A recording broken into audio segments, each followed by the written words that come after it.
परमात्मा को पाने तथा उसका वास्तविक लाभ प्राप्त करने के लिए पवित्र बाइबल में प्रमाण है कि प्रभु ने मनुष्य को अपना ही स्वरूप बनाया। 6 दिन में सृष्टि रचकर 7वें दिन विश्राम किया। कुरान शरीफ में प्रमाण है कि हजरत मोहम्मद को खुदा स्वयं कह रहे हैं कि मैंने तुम्हें उस परमात्मा की महिमा बताने के लिए भेजा है। वो परमात्मा कबीर है जिसने 6 दिन में सृष्टि रची तथा 7वें दिन तख्त पर जा विराजा। उसकी खबर किसी बाखबर से पूछकर तो देखो। कृपया अवश्य सुनिए जगत गुरु तत्वदर्शी संत रामपाल जी महाराज के अमृत वचन। बहुत बुरा हाल हो जाएगा। ऐसा कहते ही उसने ऐसे थप्पड़ किया था कि तू घना ना बोला कर। इतने में अंतर ध्यान हो गए। अब जब वो अंतर ध्यान हो गए तो दोनों फूट फूट कर रोने लगे। सारी उम्र रोते रहे। ये तो कोई भगवान था, कोई फरिश्ता था। इतने दयालु है परमात्मा।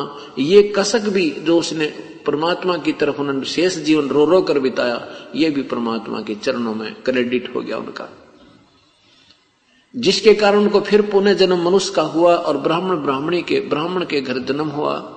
दोनों का फिर शादी संयोग हुआ।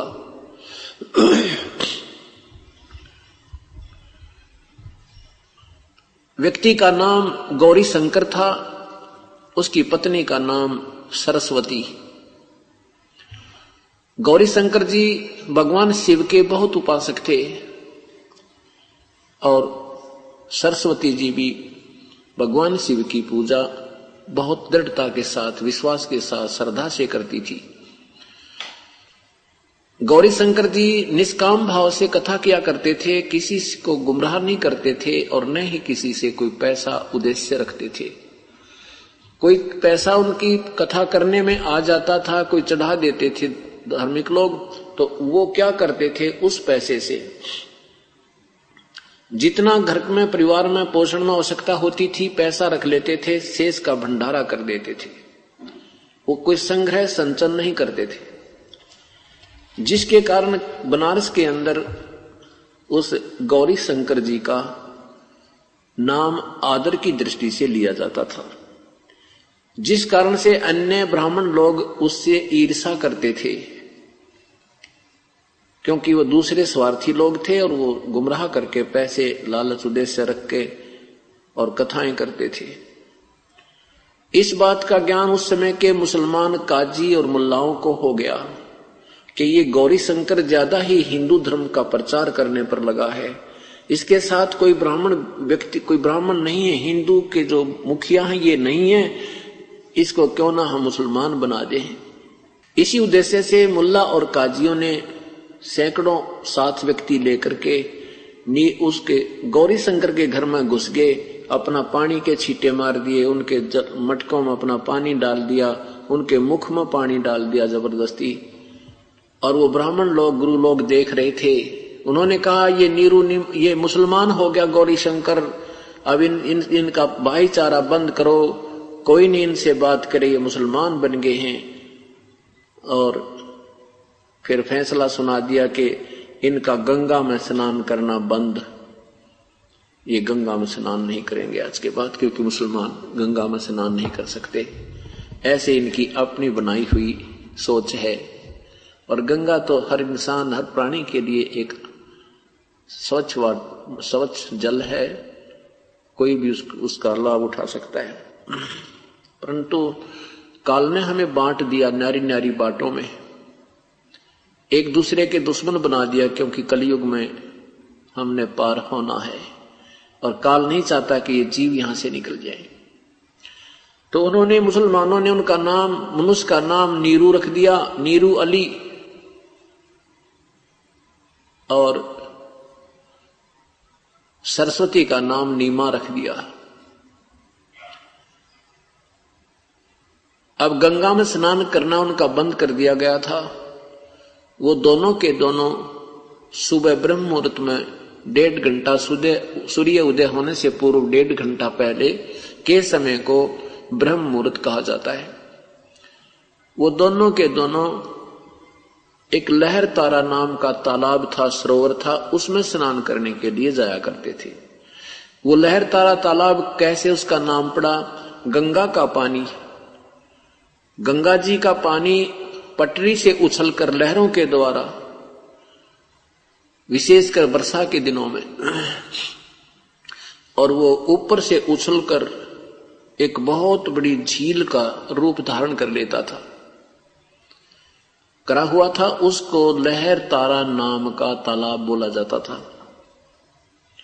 लहर के द्वारा इकट्ठा हुआ पानी और तारा उस क्षेत्र का स्थान था, नाम था, इसलिए लहर तारा तालाब नाम से वो प्रसिद्ध था।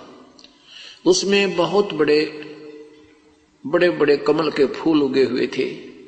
बहुत ही निर्मल जल, स्वच्छ जल था। नीरू और नीमा प्रतिदिन स्नान करने के लिए वहां जाया करते थे।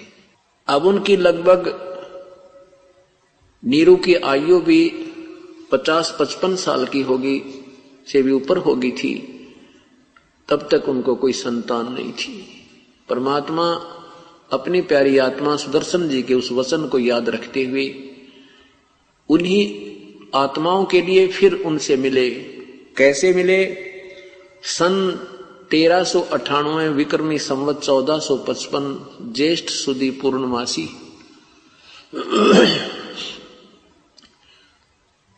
के दिन परमात्मा सतलोक से चलकर आए और लहर तारा तालाब के अंदर कमल के फूल पर एक नवजात शिशु का रूप धारण कर लिया।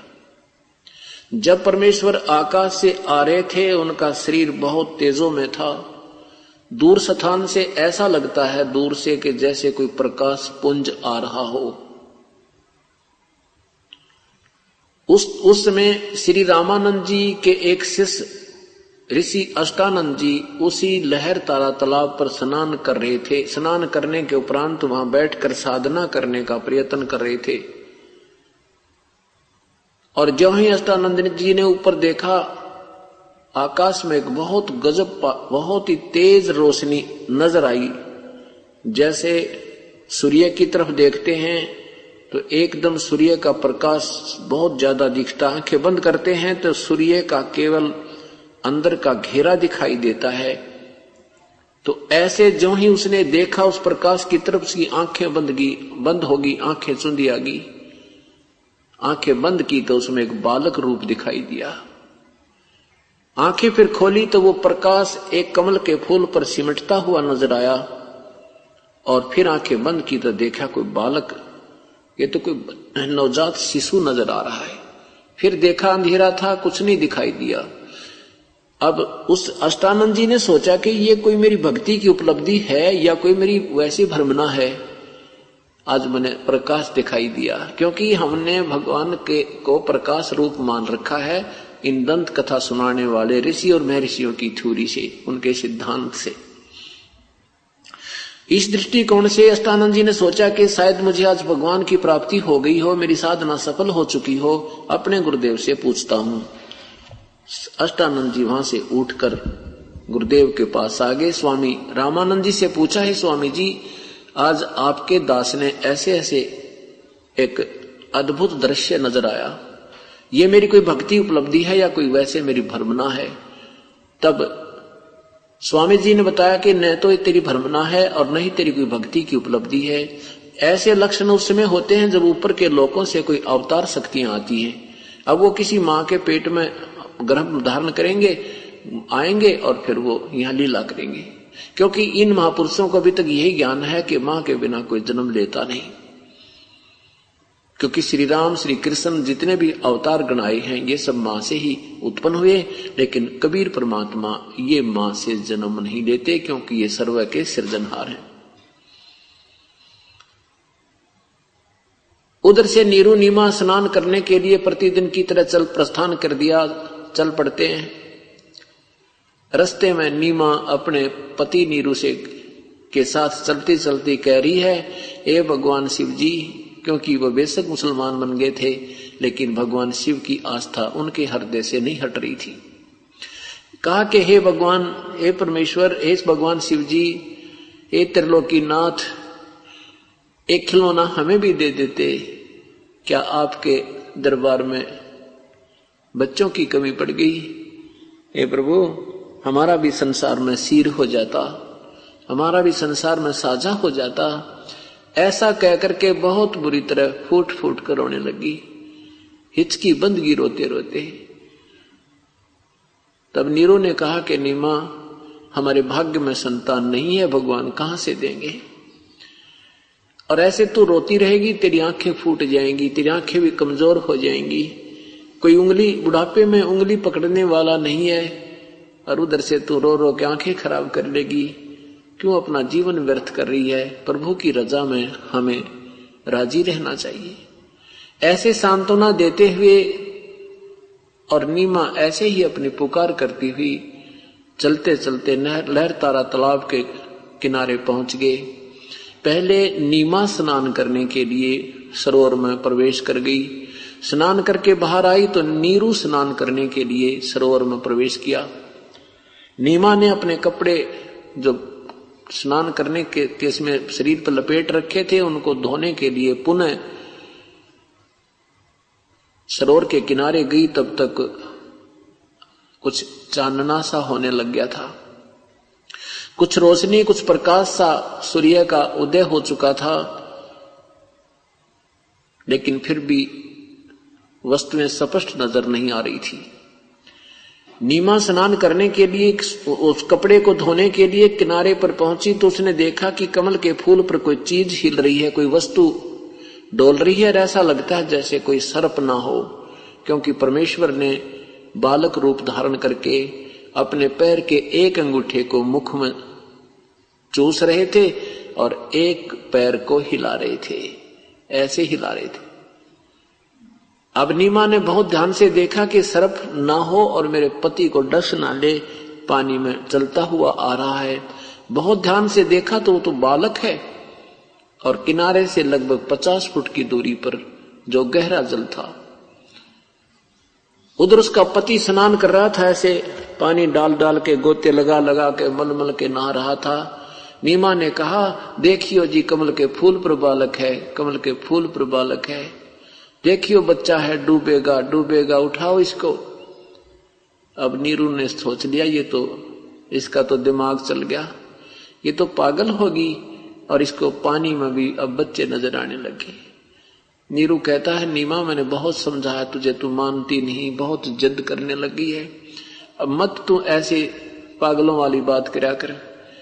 अब कहाँ बच्चे होंगे यहाँ, कहाँ से बच्चा ऐसे जल में? तो तब उसने फिर कसक के साथ कहा, जी मैं सत्य कह रही हूं, देखना मैं मजाक नहीं कर रही हूं, ध्यान से देखो देखो। ऐसे जो संकेत किया, जिधर संकेत कर रही थी उसकी दृष्टि गई नीरू की, तो सचमुच कमल के फूल पर एक बालक है। आओ देखा ना ताव देखा, एकदम कमल के फूल समेत तोड़ कर और बाहर निकाल लाया। अपनी पत्नी को दे दिया कि सचमुच ये तो बालक है, डूब जाता। स्नान करने लग गया। स्नान कर रहा था, उधर से नीमा उस परमेश्वर को सीने से लगा कर पुत्रवत प्यार कर रही थी। कभी उसके मुख को चूम रही है, कभी माथे को चूम रही है, कभी अपने भगवान शंकर का शुक्र मना रही है। अब देखो पुण्यात्माओं, इन भगवानों के नंबर न्यू बन रहे हैं। करता कौन है? कहते धनी का पेख ना पे, जगत का पेख ना पेखा, और धनी का कितना नाम न देखा। उस परमेश्वर का कितना जिक्र नहीं, और शुक्र मना रही है। ये भगवान शंकर, आज ही अर्ज करी थी आपके सामने हृदय से, आज ही जोड़ी भर दी मेरी। और उस परमेश्वर को सीने से लगा रही है, कभी उससे प्यार कर रही है, और सुख आंखों में पानी बराया, और सुख कोई जबान नहीं कि प्रभु के गुण किस शब्द से गाऊं। ऐसी आत्म विभोर होकर बच्चे को लाड कर रही है। अब नीरू बाहर आया। नीरू ने हिसाब लगाया कि हम पहले तो मुसलमान बना रखे, मुसलमान हमारे साथी नहीं, हिंदुओं से मेल नहीं, और इस बच्चे को अगर हम घर ले चलेंगे तो नगरी के लोग पूछेंगे किसका बच्चा है, कहां से उठा लाए, कोई चोरी करके लाए हो, इसकी मां रो रही होगी, बताओ इनके माँ बाप कौन है। ये कूट कूट के हुलिया बिगाड़ देंगे, और हम कहेंगे कमल के फूल पर है, ये कहते हैं झूठ बोल रहे हैं, कमल के फूल पर बालक हो नहीं सकता, कैसे रुक सकता है। अब बताओ कैसे बताएंगे। तो इस दृष्टिकोण से उसने अपनी पत्नी से कहा कि आप इस बच्चे को यहीं छोड़ दो। इसको घर ना ले जाने में हमारा हित है। नीमा कहने लगी, जी मुझे नहीं मालूम, मुझे नहीं मालूम इस बालक ने मेरे पे क्या जादू कर दिया, इसके बिना मैं अब रह नहीं सकती, मैं अपने प्राण त्याग सकती हूं, इस बालक को नहीं छोड़ सकती। पुण्यात्माओं विचार कीजिए, जिस परमेश्वर को ब्रह्मा विष्णु महेश तरस रहे हैं, जिस परमेश्वर को ऋषि और मुनि ढूंढ ढूंढ के अपने शरीर को समाप्त करके चले गए, और वो परमेश्वर जिस पुण्यात्मा के हाथों में और जिसने उसको सीने का लगाया होगा, उस बहन का, उस आत्मा का जो आत्मिक सुख किसी भी शब्दों से वर्णन नहीं किया जा सकता।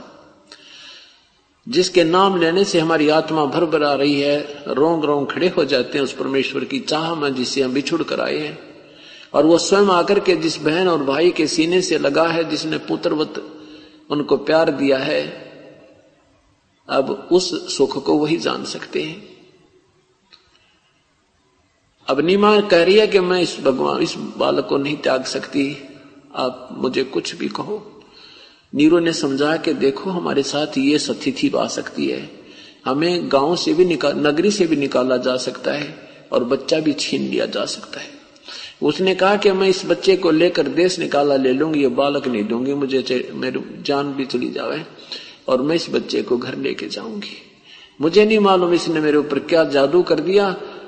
तो इस बात को सुनकर नीरू ने सोचा यह तो बड़ी जिद्दन होगी, और कभी अब पहले मेरी हर बात की आज्ञा का पालन करती थी, अब बिल्कुल ये अपनी ही चलाती है और कोई भी समाज को नहीं देख रही है।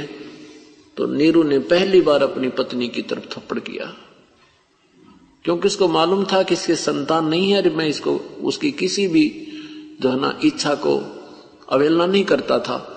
परंतु आज उसने देखा कि मान नहीं रही है, तो पहली बार आंखों में पानी भर के, जैसे प्यार से भी और दुख से भी, और कहता तू बहुत अनाड़ी होगी है, आज तेरे मैं थप्पड़ मारूंगा, रख दे इस बालक को। ऐसे जो ही हाथ किया तो परमात्मा बोल पड़े वो नवजात शिशु के रूप में, कहने लगा नीरू मुझे साथ ले चल तेरे घर में, मैं तुम्हारे लिए आया हूं, तुम्हें कोई आपत्ति नहीं आएगी। इस बात से नीरू घबरा गया कि कहीं कोई देव ना हो, कोई फरिश्ता ना हो, और आगे आगे चल पड़ा चुपचाप। नीमा बच्चे को लेकर साथ चल पड़ी। नगरी में जब पहुंचे तो लोगों ने पूछा, देखा कि न्यू तो पूछना भूल गए किसका बच्चा है, ये तो बता दिया कि कमल के फूल पर हमें मिला है। और कोई न्यू कहे तो ब्रह्मा जैसा दिख है, कोई कहे तो विष्णु जैसी सुंदर सूरत है, कोई कहे तो भगवान शिव का ही स्वरूप नजर आता है, क्योंकि ये शिव के पुजारी थे। ऊपर से आदरणीय गरीबदास साहिब जी कहते हैं कि ऊपर से भगवान ब्रह्मा विष्णु महेश कह रहे हैं कि ये तो कोई परम शक्ति है, ना जाने इसी कौन से लोक से आया है, क्योंकि हम ब्रह्मा विष्णु महेश को सर्वज्ञ माना करते थे, इनको आप पता नहीं ये स्वयं कहां से उत्पन्न हुए हैं। एक सर्वज्ञ एक ही प्रभु है, वो पूर्ण परमात्मा कबीर परमेश्वर है। इसलिए हर इंसान यही अटकलें लगाते हैं, हर देव यही बताते हैं, ना जाने कौन से लोक से आया है बहुत ही पुण्यकर्मी प्राणी है, बहुत ही परम शक्ति युक्त है। कुछ दिनों के बाद काजी आते हैं बच्चे का नाम रखने के लिए। काजी आए कुरान ले दर लड़के का नाम, अक्सर अक्सर मैं फुरिया धन कबीर बलि जाऊं मैं। काजियों ने आकर कहा भी हम नाम रखेंगे बच्चे का। कुरान शरीफ एक पवित्र पुस्तक लेकर आते हैं, उसके आधार पर नाम रखते हैं। जैसे पवित्र गीता जी है, इस प्रकार की कुरान शरीफ भी उनके लिए इतनी आदरणीय और पूजनीय है। जिस भी किसी के बच्चा होता है तो उस कुरान शरीफ को ऐसे खोल देते हैं एक मंत्र सा बोल के, और उसके ऊपर पहला जो अक्षर होता है राइट हैंड ने, क्योंकि ये अरबी और उर्दू उल्टी लिखी जाए, तो उस अक्षर के ऊपर वो नाम रखते हैं। जैसे र आ जाता है तो रफीक अहमद, रफीक अली, ऐसे ऐसे वो नाम रखते हैं। तो उसमें क्या देखा कि कबीर नाम है, कुरान शरीफ सूरत फुरकानी आयत नंबर 19, 21, 25, 52 और 58 में, 52, 58 और 59 में, और भी कुरान शरीफ में काफी जगह तो कबीर शब्द लिखा है। और वही कबीर शब्द उनको उस दोहे के पहले अक्षर में आ गया तो उन्होंने कहा, अब आपस में डिस्कस की काजी और मुल्ला ने कि ये तो बहुत ही उत्तम नाम है, ये गरीब, ये छोटे जुलाहे के नहीं रखने योग्य है, ये तो बड़े घरानों में रखने योग्य है, ऐसे ऐसे। तो उन्होंने फिर कहा, फिर खोल कुरान को। वो दूसरी बार फिर कुरान शरीफ को खोला तो जिस पृष्ठ पर देखा वो पूरे ही पृष्ठ दोनों के दोनों, दूसरा लेख नहीं रहा, कबीर कबीर, कबीरा कबीरा, कबीरन कबीरन, ये सब लिखा हुआ था। उन्होंने फिर देखा, पूरी कुरान शरीफ उलट पुलट के देख ली, कुरान वाला लेख समाप्त होकर के पूरी सारी की सारी उस कुरान शरीफ में जो वो लेकर आए थे केवल कबीर शब्द रहा। और परमात्मा नवजात शिशु रूप में बोले कि मुल्ला काजी मेरा नाम कबीर ही चलेगा इस कलयुग में। अब जब सामने बालक बोला उन मुल्लाओं की बंदगी कि ये तो कोई फरिश्ता है, और वो कुरान शरीफ भी वहीं पटक दी, कहने लगे कोई जादूगर है, ये तो ना जाने कौन सिद्ध पुरुष है, इसने हमारी कुरान शरीफ का ही वो जो ना काम बिगाड़ दिया। इस प्रकार परमात्मा का नाम कबीर चला, क्योंकि इस युग में उन्होंने अपना नाम कबीर ही प्रचलित करना था।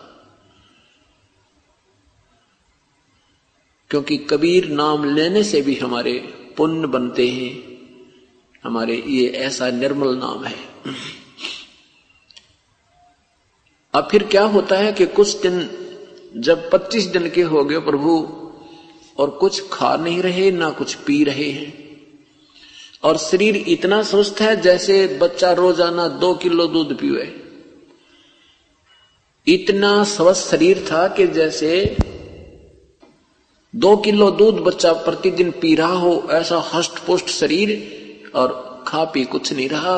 लेकिन मां फिर रो रही है, वह मुंह बोली मां, नीमा रो रही है, भगवान से प्रार्थना कर रही है, हे शंकर भगवान आपने मेहर करी अपनी बच्ची पर, और ये एक लाल दिया तूने, अब ये कुछ खा नहीं रहा ना पी रहा मेरे परमात्मा, अब ये मरेगा, और हे परमेश्वर अब इसके बिना मैं रह नहीं सकती, और साथ मैं मरूंगी। ऐसे 2-3 दिन हो चुके थे रोती ने, जब 25 दिन के वो परमात्मा हो चुके, ऐसे नीमा उसको अपने हाथों में लेकर और अपने गेट के आगे सामने गली में बैठी रो रही थी, और देख रही थी, कभी ऊपर को देख रही, कभी बच्चे को देख रही थी। हे भगवान ये तो 1-8 दिन का मेहमान है, कुछ खा पी नहीं रहा। इतने में भगवान शंकर आ जाते हैं एक ब्राह्मण रूप बनाकर शिवपुरी से, अपने शिवलोक से। भगवान शिव ने पूछा कि क्यों रो रही है माई तू, ब्राह्मण रूप में। नीमा रो रही है और बोल नहीं रही है। फिर पूछा कि क्यों रो रही है माई तू, क्या संकट आ गया तेरे पे। नीमा कहती है कि ब्राह्मण मत सुने मेरे दुख ने, आप भी रो पड़ोगे विपर जी। अब परमात्मा शिव जी कहते हैं, माई कहते हैं, अपना दुख किसी को बता दे तो हल्का हो जाता है, और हो सके मैं कोई समाधान बता दूं, मुझे बता तो एक बार क्या कहानी है, तू क्यों रो रही है। रोते रोते नीमा ने सारी कथा सुनाई कि हे विपर जी, पहले तो हमारे कोई संतान नहीं थी, हम फिर अब एक दिन मैंने अपने भगवान शिव जी से हृदय से पुकार की थी, उन्होंने मेरी झोली भर दी, कमल के फूल पर यह बालक प्राप्त हुआ। तो परमात्मा, हे ऋषि जी, अब ये कुछ खा पी नहीं रहा, 25 दिन हो गए और मेरी दिन की चैन रात की नींद चली गई है, और ये कुछ घंटों का मेहमान है, इसके साथ मैं मरूंगी, एक चिता में हम दोनों जलेंगे। अब भगवान ने कहा कि मुझे दिखा माई तेरा बेटा। अब गोदी में ले लिया। श्री शिव भगवान ने परमात्मा को ऐसे अपने हाथों में लेकर के देखा। अब दोनों की जब नजर से नजर मिली तो परमात्मा ने वचन कहे कि इस माई से कहो एक कंवारी गाय ले आवे, और उस कंवारी गाय का दूध मैं पीऊंगा, मैं और कोई आहार नहीं करूंगा। 7 बार ऐसे चर्चा की, और उस कुंवारी गाय के ऊपर, बच्ची के ऊपर आप शिव भगवान हाथ रख देना। अब शिव जी भी जानेंगे जो तुझे इसने पहचान लिया, ऐसे बोल रहा है, ये कोई परम शक्ति युक्त सिद्ध पुरुष है। क्योंकि परमात्मा को समझना ये कोई बालकों का खेल नहीं है। 120 वर्ष तक यहाँ गलियों में घूम गए, हम नहीं पहचान पाए, क्योंकि जौहरी बिना परख लाल की कर नहीं सकता, और जौहरी के बताए बिना विश्वास हो नहीं सकता कि ये सचमुच लाल है। अभी जौहरी नहीं मिला था हमें। अब इस दास को जौहरी बनाकर परमात्मा ने भेज दिया। उस लाल की परख कराने के लिए सत्संग किए जाते हैं, ताकि आप उस लाल से पहचान परिचित हो सको और फिर उसमें आपकी रुचि बन सके। तब नीमा से भगवान शंकर ने कहा, जैसे ब्राह्मण लोग सांत्वना दिया करते हैं,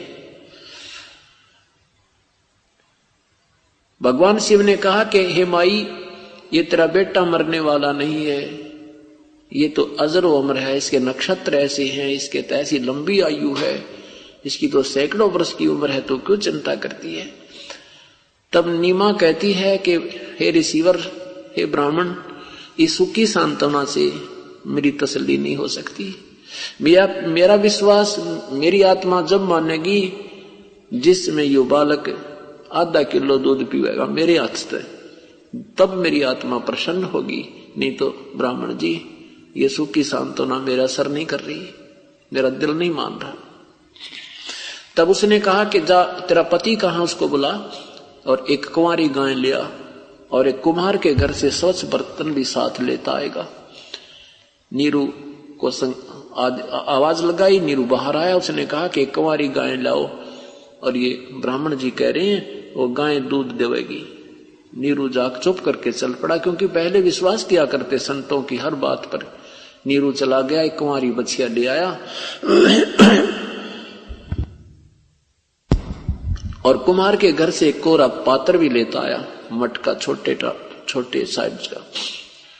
भगवान शिव ने परमेश्वर के आदेश ने कुंवारी बछिया के हाथ कमर पे हाथ मारा, और लंबे लंबे सतन हो गए उस गाय के, बछिया के, और अपने आप दूध उनसे धार बंद गई, और नीचे वो पात्र रख दिया। पात्र भरते ही बंद हो गया। परमेश्वर ने कहा कि ये अपने जीवन दूध देवेगी, कभी नए दूध नहीं होगी, और ना ही ये ब्यावेगी। अब जब वो दूध पिया परमेश्वर ने, वो गाय लगी दूध देन, तब उसने नीमा ने शुक्र मनाया ब्राह्मण का, और कहा, ब्राह्मण, मैं बहुत, हमारे पास आपको 4 अन्य भी भेंट करने को नहीं है, मैं बहुत गरीब हूं। तो भगवान शिव ने कहा, माई, मैं वो ब्राह्मण नहीं हूं तो दक्षिणा लेने के लिए आते हैं।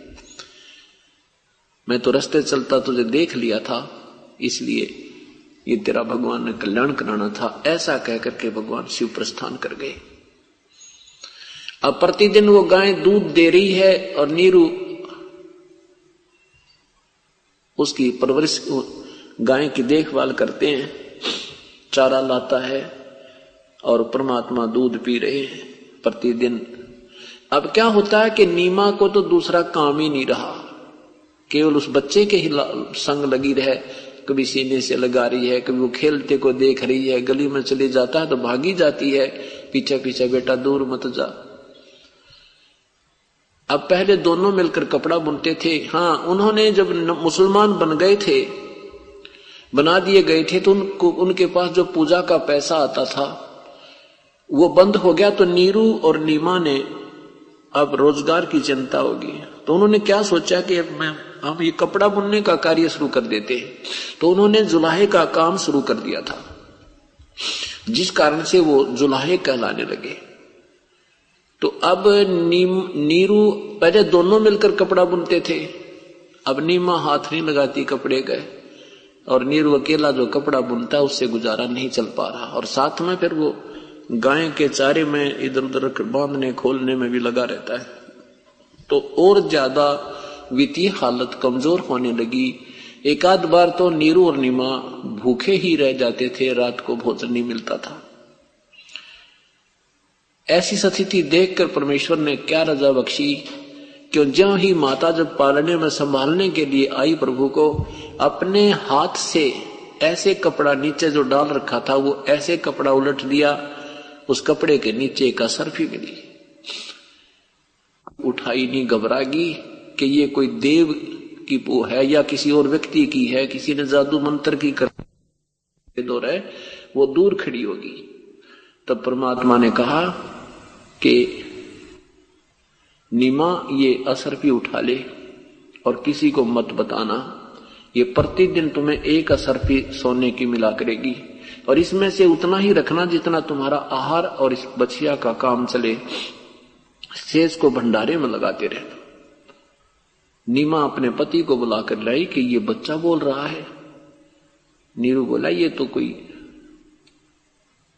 बहुत ही पुण्य आत्मा है और हमारा सहयोग जुड़ना था इसके साथ। क्या बात है कि ये असरफी रखी है और ये कह रहा कि ये असरफी तुम्हें रोज मिला करेगी, ये किसी को नहीं बताना है। नीरू बोला भाई ठीक है, जो भगवान दे रहा है तो हमें क्या दिक्कत है। नीरू ने उठाया, उसको बनवा कर लाया, अपना जो सामान रोटी आहार का चाहिए था वो भोजन वो अपना ले आया और बाकी का भंडारा कर दिया। ऐसे प्रतिदिन एक असरफी उनको परमात्मा के उस पोचड़े का तल नीचे पाने लगी। इस तरह उनका वो रोजी रोटी की समस्या भी परमेश्वर ने हल कर दी। ये सत्कर्म मानना पुण्यात्माओं, हम भगवान की महिमा से दूर पहुंच गए हैं। हम स्वयं अपने प्रयत्न से ही सोचते हैं हम ही सब कुछ कर लेंगे, परमात्मा करेगा वही होगा, नहीं तो आपका केवल संस्कार ही होता है। परमेश्वर जो चाहे सो कर सकता है। सतगुरु जो चाहे सो कर ही 14 कोट दूत जम डर ही ऊत भूत जम त्रास निवारे चित्रगुप्त के कागज पाड़े। क्या बताते हैं कि जब मां के पेट में जब तुम थे उस समय हमारी किसने पालन किया था? ना मां वहां कोई हमारा सहयोग कर सकती थी, ना पिता कर सकता था, ना कोई भाई ना बहन।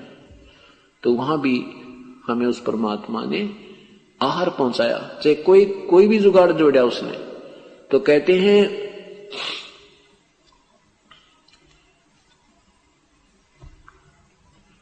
खान पान तो कुंजिया उदर बीच अनुपान, तिस समर्थ की बंदगी अब भूल गया शैतान।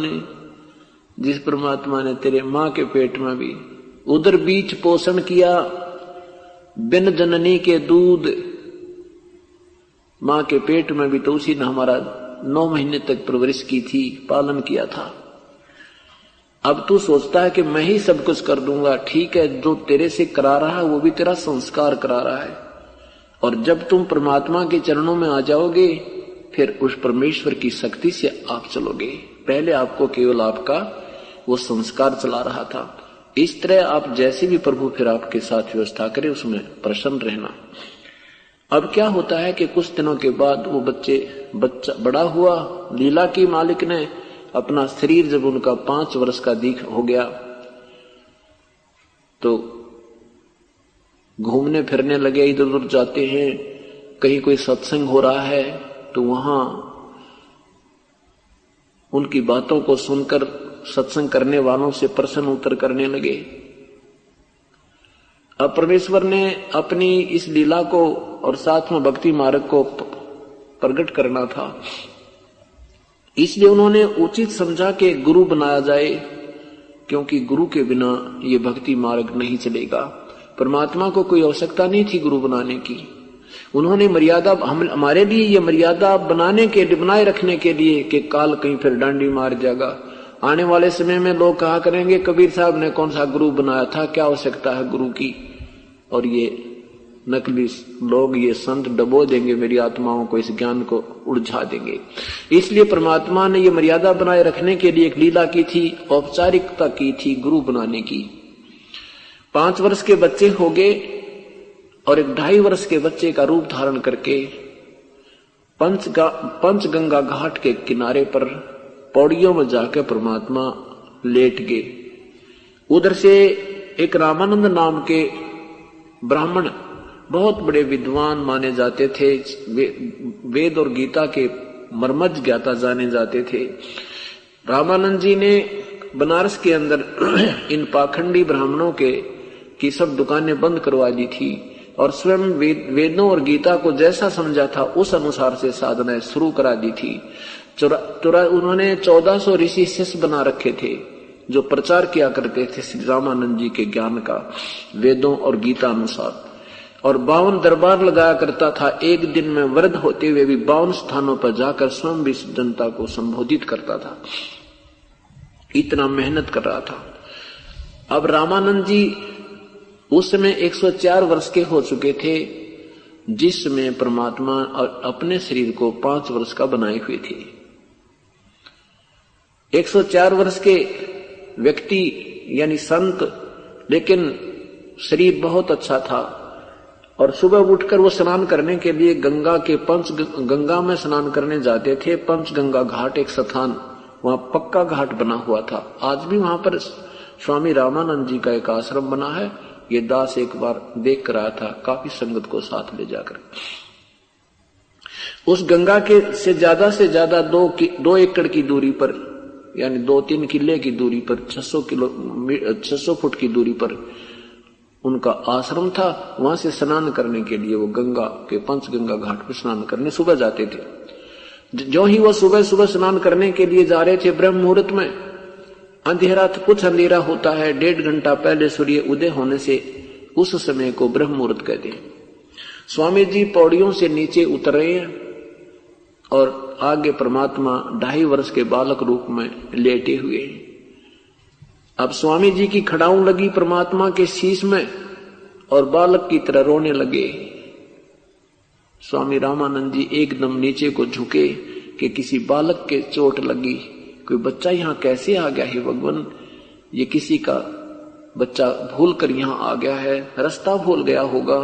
अब एकदम नीचे को झुके तो जो एक कंठी माला होती है, एक मनिया की माला, एक तुलसी का एक ही मन का होता है, एक सूत के अंदर धागे में डाल रखा होता है, और वो वैष्णव साधु होने का, उपदेशी होने का प्रतीक होता है। वो माला स्वामी जी के गले से निकलकर कबीर परमात्मा के गले में अंधेरे में डल गई। स्वामी जी को पता नहीं लगा और उसको उठाया बच्चे को और कहा, बेटा रो मत, राम राम बोल बेटा, राम राम बोल, राम के नाम से दुख दूर होते, और रो मत, तेरे माता पिता के पास भिजवा देंगे। बेटा तू भूल से यहां आ गया, बैठ जा, मैं स्नान कर लेता हूं। परमात्मा ने रोना बंद कर दिया और बैठ के एक पौड़ी के ऊपर जाके स्वामी जी स्नान करने लगे। परमात्मा वहां से अंतर्ध्यान हुए और अपने मुंह बोले माता पिता की झोंपड़ी पर आकर सो गए। स्वामी जी ने स्नान किया, देखा कि बच्चा कहां गया, देखा तो बच्चा है नहीं, सोचा चला गया होगा बच्चा, अब सूर्य उदय हो चुका है, उसने अपने घर का पता होगा। बात समाप्त हुई। उधर से परमेश्वर एक रामानंद जी के शिष्य के सत्संग में पहुंच गया। स्वामी रामानंद जी का एक शिष्य ऋषि सत्संग कर रहा था और विष्णु जी की महिमा का गुणगान कर रहा था, और 5 वर्ष के बालक कबीर परमेश्वर वहां जाकर विराजमान हो गए। स्वामी जी, वो ऋषि जी कह रहे थे कि विष्णु भगवान सर्वेश्वर हैं, महेश्वर हैं, मृत्यु ये वासुदेव हैं, सर्वव्यापक हैं, सब ब्रह्मांडों के रचनहार हैं, अजरो अमर हैं। इन्होंने कंस को मारा, इन्होंने पूतना को मारा, इन्होंने शिशुपाल को मारा, श्री राम रूप में रावण को मारा, इन्होंने कुब्जा को उद्धारा, जटायु का उद्धार किया, भिलनी का उद्धार किया। ये सर्वशक्तिमान हैं, सब ब्रह्मांडों के रचनहार हैं, इनके कोई माता पिता नहीं है।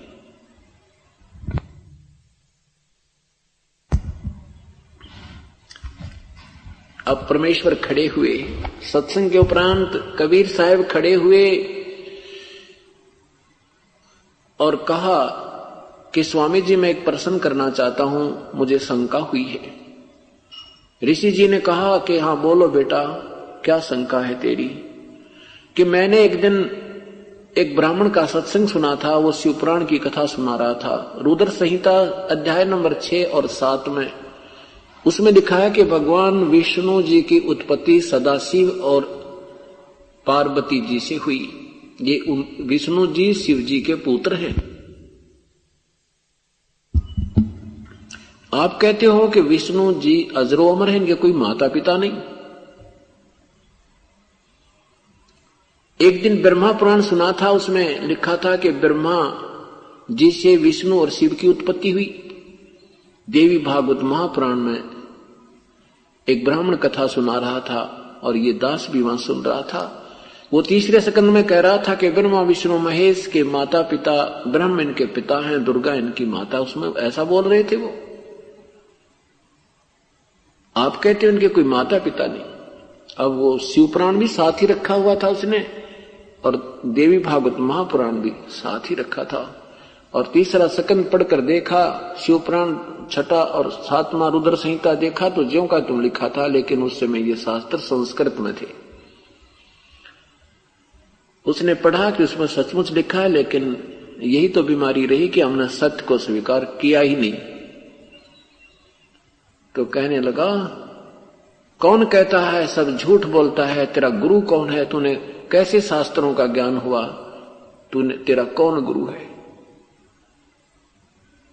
अब परमात्मा ने कहा कि जो गुरुजी आपके हैं स्वामी जी, वही गुरुजी मेरे हैं। तो ऋषि जी ने पूछा तो किसका पुत्र है।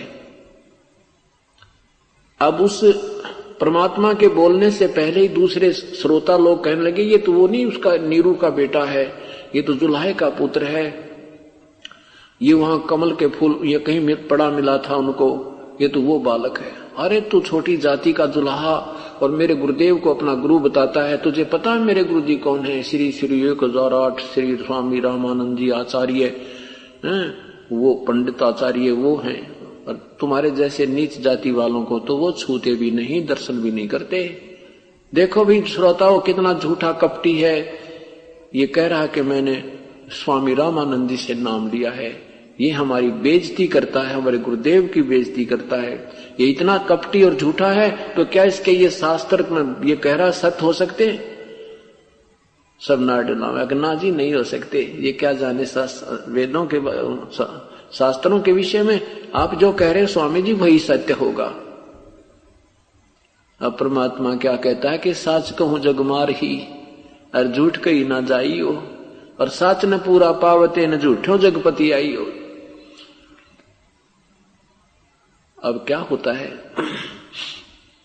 स्वामी जी को ऋषि जी कहते हैं कि मैं स्वामी जी के पास जाऊंगा और तेरी शिकायत लगाऊंगा, और तुम भी आना श्रोता, कल देखना इसकी क्या गत बनवाऊंगा। स्वामी जी देखना इसकी डंडो खाल उतार देंगे, ये बेइज्जती करता हम ब्राह्मणों की, छोटी जाति का। परमात्मा बोले जो गुरुजी हमें सजा देंगे मुझे मंजूर है।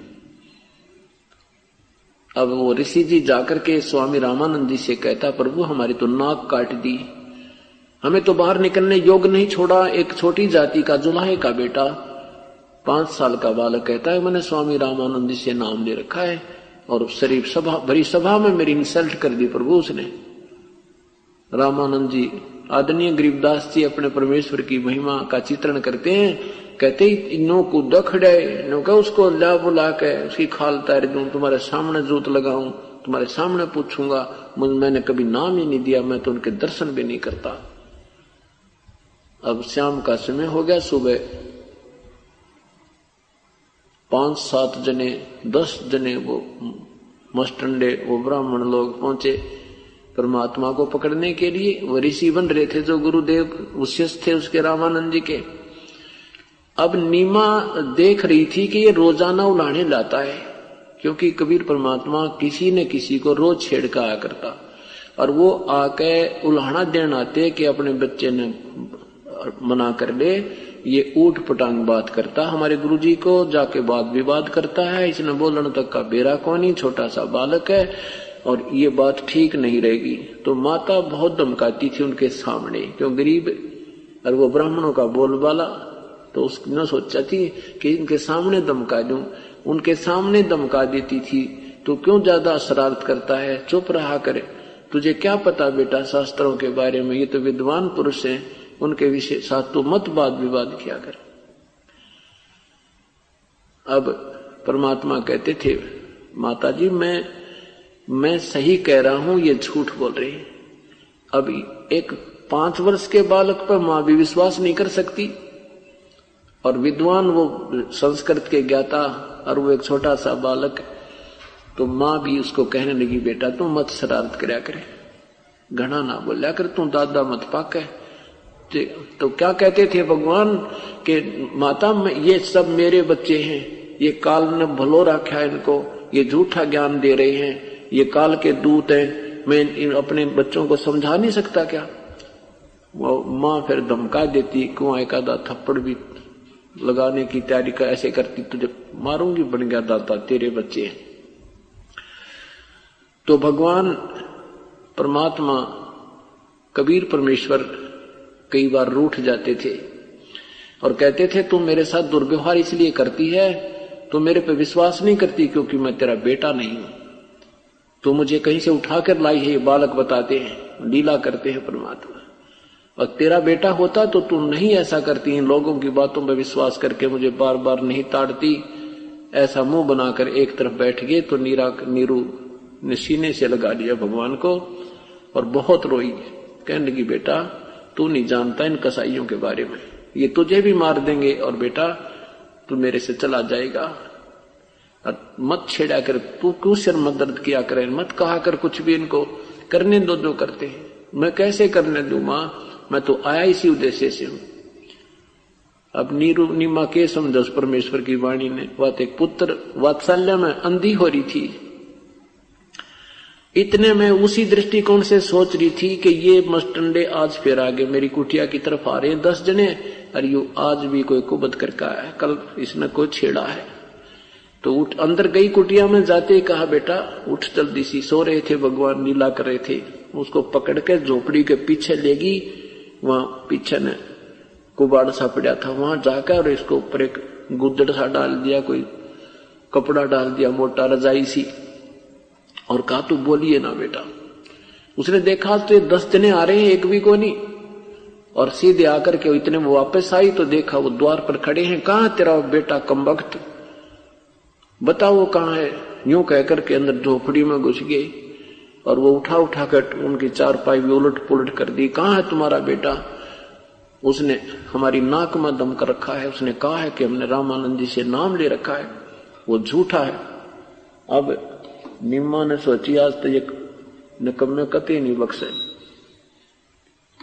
कहने के जी उनसे कहती कोई बात तो बता दो, मेरे बेटे से क्या गलती होगी, मैं क्षमा याचना करती हूँ, मैं ताड़ दूंगी उसको। कहने नहीं बता कहाँ है वो। अब परमात्मा ने सोची है मेरी मुंह बोली माँ को दुखी करेंगे, पीछे से आवाज लगा दिया कि ये बैठा ऋषि जी में कुटिया के पीछे। अब आगे गए सब, पीछे ने आवाज सुनते ही देखा तो पीछे वो रजाई में लिपटे बैठे हैं। वहीं से पकड़ दिया उनको, और माँ उसको बच्चे को पकड़ रही है, छीन रही है उनसे, उनको धक्का दे दिया और वो काफी दूर तक घिसटती चली जाती है। अब परमात्मा को रामानंद जी की कुटिया के सामने जाके खड़ा कर दिया और कहा स्वामी जी ये आ गया है वो चोर। स्वामी जी रामानंद जी ने सामने एक पर्दा ला रखा था अपनी कुटिया के सामने, उस दिन विशेष एक पर्दा लगा दिया ये दिखाने के लिए दुनिया को कि मैं इसके दर्शन भी नहीं करता और इन छोटी जाति वालों की मैं शकल भी नहीं देखता। केवल ब्राह्मणों को ही उपदेश दीक्षा दिया करते थे स्वामी रामानंद जी, अन्य जाति वालों को हेय समझते थे। और परमात्मा ने यह मरोड़ काटनी थी रामानंद जी की, उनको सीधा करना था। यह चौंध हटानी थी कि जाति और मजहब ऊंच नीच नहीं होते। ऊंच वही है जो शुभ काम करे चाहे किसी जाति का है, नीच वही है जो बुरे काम करे चाहे वो किसी मजहब या जाति का है। और यही चौंध लाए बैठे थे, यही एक उल्टी अड़ास अड़ा रखी है नादान गुरुओं ने, वही परमात्मा ने हटानी थी। पर्दे के अंदर से रामानंद जी ने पूछा तू कौन है, तेरी क्या जाति है? तूने क्यों हमारे नाक में दम कर रखा है? परमात्मा ने क्या कहा? जात हमारी जगत गुरु, परमेश्वर है पंथे। दास गरीब लिखत पड़े, मेरा नाम निरंजन कंत। कंत माने भगवान, प्रभु, स्वामी, पति। कंत माने पति, मालिक। अब आदरणीय गरीबदास साहिब की अमृतवाणी आपको सुनाते हैं, जो परमेश्वर के दर्शन करने के उपरांत उनकी दिव्य दृष्टि काम करने लगी थी, और पहले और आगे की जो भी उन्हें घटनाएं थी वो एज की ज्यों की त्यों चित्रार्थ की। जैसे तुलसी साहिब जी ने श्री रामचंद्र जी की लाखों वर्ष पहले की घटी घटनाएं अपनी साधारण संत भाषा में चौपाइयों के माध्यम से चित्रित कर दी थी, और ज्यों की त्यों ऐसे ही गरीबदास साहिब ने अपने परमेश्वर के विषय में अपनी अमर वाणी में कहा है। क्या बताते हैं कि जात हमारी जगत गुरु, परमेश्वर है पंथे। दास गरीब लिखत पढ़े, मेरा नाम निरंजन कंते। आडा पड़दा लाए करे, रामानंद बूझनते। दास गरीब कुरंग छवि, अदर ढाक कूदंत। डांक लगा हुआ, कहते हैं अंदर पर्दे के पीछे से आडा पर्दा लाकर रामानंद बूझंत, और दास गरीब कुरंग छवि। कुरंग माने मर्ग, मर्ग की तरह खड़ा कूद नो, गुस्से में दूसरों को दिखाने के लिए कि मैं बिल्कुल इसको नाम नहीं दिया, तुम्हारे सामने पोल खोल दूंगा। कुरंग छवि को जैसे मर्ग कूद्या पर्दे के पीछे नो, और कहता है अधर डांक कूदंत। कौन जात कुल पंथी है, कौन तुम्हारा नाम? परमात्मा से पूछा कि तेरा कौन जाति है और किस नाम का उपदेश तुझे प्राप्त है, और के तेरा पंथ है, बता। हम क्या, अगर तूने मेरे से नाम लिया तो बता सब करिए मैं कौन सा नाम देता हूं, कौन सा हमारा पंथ है, कौन मेरा इष्ट है। ये तुझे ज्ञान भी होगा जब तू उपदेश लिया है। तो क्या कहते हैं, कौन जात क्या तेरी जाति है, कौन जात कुल पंथ है, कौन तुम्हारा नाम? दास गरीब आधीन गति, वो बोलत हैं बलि जाऊं मैं। कति जैसे गुरु के सामने शिष्य बोलता है, वो परमात्मा उसी शिष्टाचार से कति विनम्र होकर बोलते हैं कि बलिहारी जाऊं उस परमात्मा पे जो लीला करने आए थे। गरीबदास जी कहते हैं मैं बलिहारी हूं उस परमेश्वर पे, और आधीन भाव से बोल रहे हैं। क्या कहते हैं, जात हमारी जगत गुरु, परमेश्वर है पंथ। दास गरीब लिखत पढ़े, मेरा नाम निरंजन कंत। जाति पूछ रहा है तो मेरी जगत गुरु जात है, मैं सबको शिक्षा देता हूं, सबको तत्व ज्ञान कराने आता हूं। तेरे ब्रह्मा विष्णु महेश को भी मैंने ही ज्ञान दिया था, और मेरा परमेश्वर पंथ है। ईश्वर और परमेश्वर तीन प्रभु हैं। ईश ब्रह्म को कहते हैं, और ईश्वर ईश माने मालिक, स्वामी, प्रभु। ईश्वर यानी उस ईश से भी श्रेष्ठ, उसका भी पति, उसका भी मालिक। जैसे मुनिवर, ऋषिवर यानी ऋषियों में एक श्रेष्ठ, ऋषि और भी हैं, उनमें कोई श्रेष्ठ। ऐसे ईश तो ब्रह्म है, ईश्वर परब्रह्म है, और परमेश्वर उस ईश्वर से भी परम, वो परमेश्वर कहलाता है। कहता तुम तो ब्रह्म की साधना तक सीमित हो, तुम ईश की साधना करते हो, हम परमेश्वर पंथ है मेरा, उस परमेश्वर के पाने का मार्गदर्शन करने के लिए मैं आया हुआ हूं, मैं जगत गुरु हूं। जात हमारी जगत गुरु, परमेश्वर है पंथ। दास गरीब लिखत पढ़े, मेरा नाम निरंजन कंत। रे बालक सुन दुर्बुद्धि, तेरा घटमट तन आकारे। दास गरीब दर्द लग्या हो, बोले सिरजनहारे। गरीबदास जी महाराज कहते हैं परमात्मा ने जब न्यों कहा ना कि मैं निरंजन, क्योंकि ब्रह्म के उपासक हैं काल के, कि मैं तेरा भगवान हूं, वो निरंजन मुझे ही मान, क्योंकि राष्ट्रपति कैसे, प्रधानमंत्री कह सकता है मुख्यमंत्री मुझे ही जान, क्योंकि उसके पास मुख्यमंत्री वाली पावर भी होती है। मुख्यमंत्री तो उसका एक असिस्टेंट होता है प्रधानमंत्री का। इस दृष्टिकोण से कहता है कि मैं ही वो भगवान हूं जिसकी तू पूजा करता है। तो स्वामी जी कहते हैं अरे नादान, क्योंकि ये भगवान को निराकार मानते हैं। अभी तक किसी की बुद्धि देख ले, और पूजा करते हैं साकार विष्णु की और फिर भी परमात्मा को निराकार ही मानते हैं। तो क्या कहते हैं, रे बालक सुन दुर्बुद्धि, तेरा तन मन घट, तेरा घटमट तन आकार तो सशरीर दिखाई देता है। और गरीबदास जी कहते हैं बड़ा दुख हुआ रामानंद जी को जब परमात्मा ने अपने आप को भगवान कहा। दास गरीब दर्द लग्या जब हो बोले सृजनहारे। और कैसे अपशब्द कहे, तुम मोमिन के पालवा, तेरा जुल्हे के घर बासे, दास गरीब अज्ञान गति एता दृढ़ विश्वास। जैसे गुस्से में आकर कहते हैं ना तो उसका गेलड़ है। जैसे पहले कोई बहन का कोई पति मर जाता, उसका कोई एक पुत्र होता, उसकी दूसरे किसी गांव में शादी कर देते थे, उसको गेलड़ बोला करते, और उसका कोई अधिकार उस संपत्ति पर भी नहीं होता था।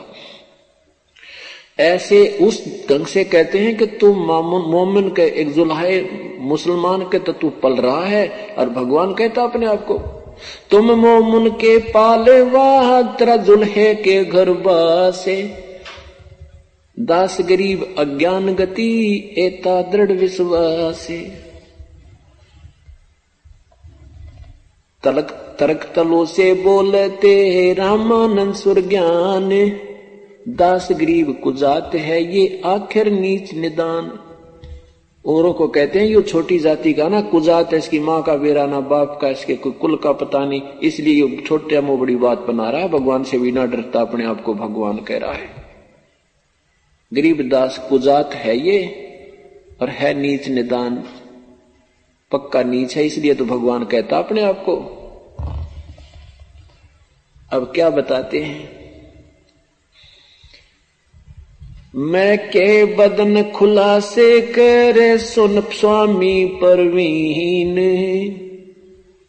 दास गरीब मनी मरे है मैं आजज आधीन। के हे स्वामी जी आप मेरे गुरुदेव हो, मुझे नीच कहो चाहे कुत्ता कहो, मैं आपका बच्चा हूं और मुझे कोई दुख नहीं आपका, लेकिन मैं जो आपसे कह रहा हूं मैं वही हूं, इसमें कोई शंका नहीं। क्या बताते हैं, मैं अवगत गत से परे इन चार वेद से दूरी, दास गरीब दसों दिशा में सकल संद भरपूर। इन तेरे चारों वेदों में जो वर्णित विधि है उससे नहीं मिलता, मैं इनसे भी अलग मेरा पाने का तरीका है, और मैं सर्वव्यापक भी हूं, मेरी सब जगह सारी पूरे सब ब्रह्मांडों पर मेरा कंट्रोल है। ए स्वामी सृष्टा में ये सृष्टि हमरा तीरी, दास गरीब अधर बसों में अविगत सत्य कबीर। ए स्वामी सृष्टा माने सृष्टि का रचनहार, सृष्टा में सारे ब्रह्मांडों का रचनहार मैं हूं, और ये सृष्टि सारी मेरे ही अधीन है, मेरे ही आश्रित है, मेरे किनारे पर टिकी है, मेरे आधारित है। ए स्वामी सृष्टा में ये सृष्टि हमरा तीरी, दास गरीब अधर वसु में अवगत सत्य कबीर। धर्म पौमी धरणी आकाश थम मैं व्यापक सब ठोरे, दास गरीब नहीं दूसरा हम समतुल नहीं और। सर्वव्यापक भी मेरी शक्ति है और मेरे समान कोई नहीं है, दूसरा नहीं है। हम पानी हम पावन सुन रामानंद राम हम बावन नरसिंह, दास गरीब कदी कदी हम ही कृष्ण अभंग। कहने का भाव यह है कि ये कृष्ण और राम जैसी भी जो यहाँ लीला कर गई, ये मेरी ही पावर से करके गई हैं। इन्होंने पहले साधना की, मैं इनको शक्ति दी, तब इन्होंने ये कार्य ये यहाँ कुछ तुम्हें लीलाएं दिखाई है, बाकी मैं इनसे बहुत समर्थ हूं। हम पानी हम पावन हैं, हम धरणी अगन आकाशे, गरीबदास तत्व 5 में हम ही शब्द निवासी। क्या बताते हैं कि हम पानी हम पवन हैं, हम ही धरती अगन आकाश और 5 तत्वों में मैं ऐसे व्यापक हूं जैसे शब्द का जो गुण है 5 तत्वों में विराजमान है, यानी उन पर व्यापक है। कैसे? अब ये देखना परमात्मा ने कितनी प्यारी व्याख्या की है। जैसे आकाश का गुण जो है वो शब्द है, चारों तरफ से ये ब्रह्मांड को बंद किया हुआ है। ब्रह्मांड चारों तरफ से एक आकाश तत्व से ही